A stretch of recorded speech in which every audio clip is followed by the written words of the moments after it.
성경 봉독 드립니다. 누가복음 21장 34절 말씀입니다. 너희는 스스로 조심하라. 그렇지 않으면 방탕함과 술 취함과 생활의 염려로 마음이 둔하여지고 뜻밖의 그날이 덫과 같이 너희에게 임하리라. 이 날은 온 지구상에 거하는 모든 사람에게 임하리라. 이러므로 너희는 장차 올 이 모든 일을 능히 피하고 인자 앞에 서도록 항상 기도하며 깨어 있으라 하시니라. 뜻밖의 그날이, 이 제목으로 담임 목사님께서 말씀을 전해주시겠습니다. 어느 대학생이 교수에게 질문합니다. 교수님, 사람이 죽음을 준비하는 데는 시간이 얼마나 걸립니까? 그야 몇 분이면 되지. 그러면 사람이 천국을 준비하는 데는 얼마나 시간이 걸립니까? 그것도 몇 분이면 되네. 예수님 곁에서 십자가에 달린 강도는 잠깐 예수 믿고 구원받지 않았는가? 그렇다면 괜찮겠네요. 그러면서 고개를 끄덕이더니 저는 향락을 즐기고 먹고 마시고 실컷 내 마음대로 살다가 죽기 직전에 예수를 믿어야 되겠습니다. 그러면서 자리를 뜨는 것이었습니다. 그때 그 교수는 학생을 다시 붙잡아 세워놓고 물었습니다. 자네, 한 가지만 묻겠네. 자네는 자네가 언제 죽을 줄 알고 있나? 그야 모르지요. 그때 교수가 말했습니다. 자네, 바로 그것이 문제일세. 사람은 누구나 자기의 앞날을 알 수 없습니다. 인생의 미래는 하나님만 아십니다. 내 인생의 끝날도, 우리 주 예수 그리스도께서 다시 오시는 그날도 오직 하나님만 아십니다. 그러나 분명한 것은 예수 그리스도께서 반드시 다시 오신다고 예수께서 직접 말씀하셨습니다. 예수께서 다시 오시는 날은 우주의 마지막 날입니다. 그날은 온 우주가 하나님 앞에서 심판을 받는 날입니다. 그런데 그날, 주님 오시는 날을 아무도 알 수 없기 때문에 항상 깨어 기도하고 깨어 정신 차리고 살아야 합니다. 오늘의 말씀 누가복음 21장 34절입니다. 너희는 스스로 조심하라. 그렇지 않으면 방탕함과 술 취함과 생활의 염려로 마음이 둔하여지고 뜻밖의 그날이 덫과 같이 너희에게 임하리라. 예수님께서는 마지막 날의 징조에 대하여 말씀하신 내용들이 많습니다.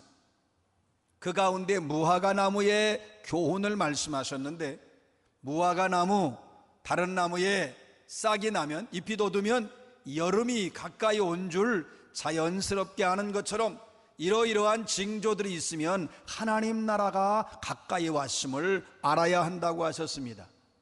예수님께서 이 무화과 나무의 교훈을 주신 것은 마지막 날 예수 그리스도께서 다시 오시는 날에는 반드시 시대적 징조가 있을 것이니 분간하여 준비하라고 하신 것입니다. 그 준비하라고 하시면서 오늘 말씀하시는 거예요. 너희는 스스로 조심하라. 이 말씀은 더 이상 세상의 풍습을 따라 살지 말라, 세상 사람들처럼 더 이상 살아서는 안 된다고 경고하신 겁니다. 너희는 스스로 조심하라. 이건 주님의 명령이고 우리를 향하신, 이 시대에 나를 향하신 주님의 경고입니다. 그렇지 않으면 방탕함과 술 취함과 생활의 염려로 마음이 무뎌진다고 분명히 말씀하셨습니다. 여러분, 우리는 항상 육체의 욕망을 따라 살아서는 안 되기 때문에 언제나 조심해야 합니다. 방탕이라고 하는 것은 죄의 본성에 사로잡혀서 육체의 욕망을 따라 쾌락을 추구하는 삶이에요. 술 취함이라고 하는 것은 이성을 잃고 절제하지 못하고 마음과 감정을 다스리지 못해서 말과 행동이 정상적이지 못한 상태를 말합니다. 루마니아의 산골 마을에 사핀다라고 하는 작은 마을이 있습니다. 이 마을에 공동묘지가 있는데 이 공동묘지에 사람이 묻히게 되면 그 마을에 파트라스라고 하는 이름을 가진 사람이 비문을 써줍니다. 그런데 그 당시 1932년 당시에는 마을 사람들이 문맹입니다. 글을 읽고 쓸 줄 아는 사람이 거의 없었습니다. 그러니까 글을 읽고 쓸 줄 알면서 비문을 쓰게 되는 그 파트라스에게 다 위임을 해서 파트라스가 그 사람이 마을에서 어떻게 살았고 무엇을 하며 살았는가를 잘 아니까 이 사람이 그걸 비문에다가 적어놓는 것입니다. 그런데 비문에 뭐라고 썼는지 사람들이 글을 읽을 줄 모르니까 항의할 수도 없고 원망할 수도 없고 그냥 쓰여진 그대로 비문을 세웁니다. 이 사핀다 마을의 비문에 보면 아주 해악이 넘치고 익살스럽고 풍자스러운 내용이 가득합니다. 그래서 유엔에서는 이 묘지를 문화재로 지정할 정도로 유명한 곳입니다. 그런데 그 비문 몇 개를 소개해 봅니다. 나는 살아생전에 많은 남자를 좋아했다. 술 마시기를 좋아했고 많은 남자들과 즐겼다. 그러나 나의 남편 다발이 당신은 나만을 생각해야 하오. 세상에 나 같은 여자가 없어요. 이런 비문도 있습니다. 나에게 아내가 2명이 있었다. 한 명은 진짜 아내였고 한 명은 하녀였다. 나는 술 먹기를 즐겨했으며 이제 술잔을 놓고 세상을 떠난다. 이런 비문도 있습니다. 나는 술에 취해 숲속에 들어갔다가 나무에 깔려 죽었다. 산자들이여 조심하라. 나처럼 미련한 자가 돼서는 안 된다. 물론 익살과 풍자와 해악이 가득한 파트라스라고 하는 사람이 자기가 그렇게 해석을 해서 써놓은 것이지만 방탕함과 술 취함으로 인해서 육체의 욕망을 따라 살았던 어리석은 인생들을 향한 하나의 교훈적 해악이라고 할 수 있습니다.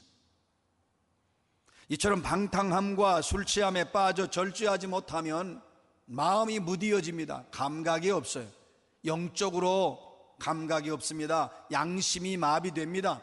그러니까 하나님의 뜻을 따르는 것이 아니라 내가 원하고 내가 먹고 싶고 내가 가고 싶고 내가 살고 싶은 대로 내 마음의 육체의 본성에서 나오는 대로 살아요. 하나님의 뜻을 저버리고 내가 원하는 대로 살지요. 이걸 육체의 욕망을 따라 산다고 합니다.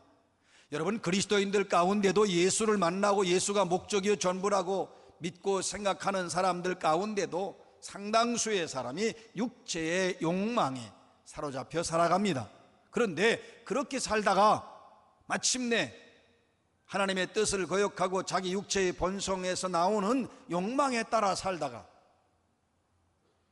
나중에 돌이킬 수 없는 후회 속에 세상을 끝냅니다. 하나님 앞에 서야 되겠죠. 어떤 모습으로 설 수 있을까요? 우리가 하나님 앞에 서게 되는데, 반드시 서게 되는데 어떤 모습으로 설 수 있을까요? 그래서 바울 사도가 에베소서 5장 16절에서 세월을 아끼라 때가 악하니라 말씀했어요. 여러분, 우리가 사랑하며 살기에도 시간이 부족합니다. 인생이 그렇게 수없이 영원히 지속되는 거 아닌 거 우리 잘 알지 않습니까? 사랑하며 살기에도 인생이 부족합니다. 그런데 험담하고 미워하고 싸우고 시기하고 남에게 상처를 주고 남에게 아픈 일을 안겨주고 남을 비난하고 우리가 그럴 시간이 어디 있어요? 그리스도인들 가운데도 이런 데 시간과 힘을, 이 에너지를 허비하는 안타까운 이들이 참 많습니다. 세월을 아껴야 합니다. 여러분, 선한 일 하기에도 인생은 짧아요. 남에게 기쁨을 주고 유익을 주고 도와주고 붙들어주고 격려하고 힘과 용기를 주고 넘어진 사람 붙들어 주시고, 그리고 또 가난한 사람, 어려운 사람, 고통당하는 사람 위로하고 격려하고 베풀고 나누어 주고, 이런 일 하기에도 인생은 짧습니다. 어떤 사람은 먹고 마시는데 목적을 두고 살아요. 자기는 아니라고 하지만 거의 그것이 목적이 되어버립니다. 먹고 마시고 살고 출세하고 성공하는 것은 수단이지 목적이 아닙니다. 목적은 예수고, 목적은 하나님의 뜻이고, 목적은 하나님이 원하시는 대로 사는 거예요. 하나님의 영광을 위해 사는 것이 인생의 목적입니다. 그런데 먹고 마시는 것이 목적이 됩니다. 그러다 보면 더 많이 먹어야 되고, 더 많이 가져야 되고, 더 많이 출세해야 되고, 성공해야 되고, 세상의 염려와 또한 생활의 염려, 그 염려라는 건 욕심 때문에 생기는 것입니다. 욕심을 채워야 하는 것이에요. 그러다 보니까 예수께서 씨 뿌리는 자의 비유에서 말씀하신 것처럼 가시떨기에 떨어진 씨앗, 그것은 뭐냐면 있는 재물을 어떻게 관리할까 염려하는 사람, 더 많은 재물과 더 많은 세상 것을 가져야 하겠다고 욕망을 가지고 있어서 염려하는 사람, 그 이생의 것, 세상의 것, 그 염려 때문에 그만 말씀이 열매를 맺지 못합니다. 우리의 신앙에 성숙하지 않는 많은 이유 중에 하나가 사실은 이러한 세상에 대한 염려, 먹고 마시는 것을 목적으로 삼았기 때문에 그렇습니다. 근데 이러다가 우리가 먹고 마시는데 목적을 두고 살다가 주님이 오시는 거예요. 내 인생의 끝날이 옵니다. 오늘 말씀하십니다. 뜻밖의 그날이 덫과 같이 너희에게 임하리라. 뜻밖의 그날이 와요. 덫과 같이. 덫이라고 하는 건 짐승을 잡기 위해서 짐승이 눈치채지 못하게 그 덫을 숨겨놨다가 순식간에 짐승을 사로잡는 것입니다. 내 인생의 끝날이 덫과 같이 옵니다. 우리 주님의 날이 덫과 같이 옵니다. 그런데 그날은 아무도 알 수 없습니다. 그날은 누구도 알 수 없습니다. 그러니까 깨어있는 자만이, 준비된 자만이 주님을 맞이할 수 있는 것입니다. 교단에서도 유명하고 많이 알려진 어느 목사님이 있는데, 그 목사는 아주 고매한 인격과 또 목회의 열정이 대단해서 또 많은 사람에게 귀감이 되는 그런 목사입니다. 이 사람은 특이한 습관이 있었는데, 그건 뭐냐면 집에서 일과를 마치고 집에 이제 교회에서 일을 마치고 집에 들어가도 넥타이를 메고 있습니다. 심지어 침실에 들어가서 잠을 잘 때에도 넥타이를 메고 잤습니다. 그럼 유명합니다. 넥타이를 메고 주무셨어요. 사람들이 그럴 거 아니에요. 아니 집에서만이라도 편하게 자고 편하게 쉬어야지 왜 집에서까지, 그것도 또 잠자리에서까지 넥타이를 매는가. 그분은 이런 생각을 한 거예요. 신방을 할 때 교우들이 갑자기 급해서 요청하는데 언제 넥타이를 맬 시간이 있느냐. 그러니까 메고 있다가 언제라도 부르면 달려가야 한다. 실제로 그분은 그런 마음으로 그렇게 한 것입니다. 우리가 생각할 땐 좀 너무나 좀 지나치지 않는가 그런 생각을 할 수 있으나 그 정신만은 본받아야 합니다. 언제나 준비하고 있다는 뜻입니다. 여러분, 우리가 다 내일에 대해서 희망을 가지고 있습니다. 그러나 내일은 나의 날이 아니라 하나님의 날입니다. 내일 나에게 주시면 내일 나에게 허락되는 것 뿐이지 결코 내일은 나의 날이 아니라 주님의 날입니다. 그러니까 오늘만 나의 날이에요. 지금만 나의 날입니다. 오늘은 오늘밖에 없습니다. 그래서 우리가 오늘을 내 인생의 마지막이라고 하는 것입니다. 그런 마음과 이런 심정으로 우리가 살아야 합니다. 뜻밖의 그날이 덫과 같이 임하면 그 심판의 날에, 그 내 인생의 끝날, 주님 오시는 날, 우리가 준비되지 않고 어떻게 맞이할 수 있습니까? 본래 종말이라고 하는 것은 나 자신이 생명이 끝나는, 내가 죽는 날을 개인적 종말이라고 하고, 예수 그리스도께서 오시는 것을, 우주적으로 오시는 것을 우주적 종말이라고 합니다. 개인적 종말이나 우주적 종말이나 항상 깨어있고 준비하고 있어야 합니다. 오늘의 말씀 누가복음 21장 35절입니다. 이날은 온 지구상에 거하는 모든 사람에게 임하리라. 마지막 날은 온 지구상 모든 지역 모든 사람에게, 여러분 모든 지역 모든 사람에게, 그러니까 주님 오시는 날 숨을 곳이 없다는 것입니다. 주님 오시는 날 피할 사람이 없습니다. 바로 지금 오늘 준비하고 깨어 있어야 합니다. 찰스 스펄전이 이렇게 외쳤습니다. 할 일이 생각나거든 지금 하십시오. 오늘은 하늘이 맑지만 내일 하늘은 구름이 머무를 수도 있습니다. 사랑하는 사람이 영원히 곁에 있지 않습니다. 사랑할 말이 생각나거든 오늘 하십시오. 미소를 짓고 싶다면 지금 웃어주십시오. 노래를 불러야 한다면 지금 노래를 부르십시오. 당신의 해가 지면 노래를 부를 수 없습니다. 부를 노래가 있다면 지금 부르십시오. 오늘이 내 인생의 마지막이라면 우린 정말로 오늘 소중하게, 오늘 주님 앞에 합당하도록 살아야 합니다. 오늘의 말씀 누가복음 21장 36절입니다. 이러므로 너희는 장차 올 이 모든 일을 능히 피하고 인자 앞에 서도록 항상 기도하며 깨어 있으라.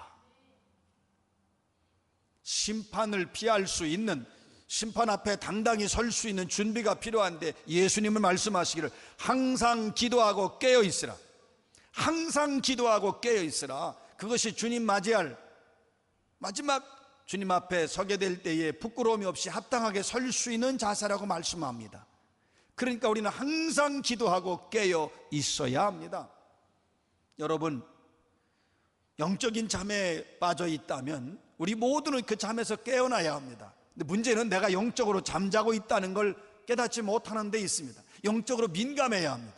하나님의 부르심과 응답과 말씀에 민감하게 반응할 수 있어야 합니다. 그렇지 않다면 그것은 사실 영적으로 잠에 취해 있는 것입니다. 이제 일어나야 합니다. 더 이상 머뭇거릴 수 없습니다. 사랑하는 성도 여러분, 주님께서 지금 오신다면 주님 만날 준비가 되어 있습니까? 덫과 같이 그날 주님 오시는 날 내 인생의 끝날이 올 것입니다. 그때 주님 앞에 서게 됩니다. 주님 앞에 서기에 합당하도록 항상 기도하고 깨어 있으시기를 주의 이름으로 축원합니다.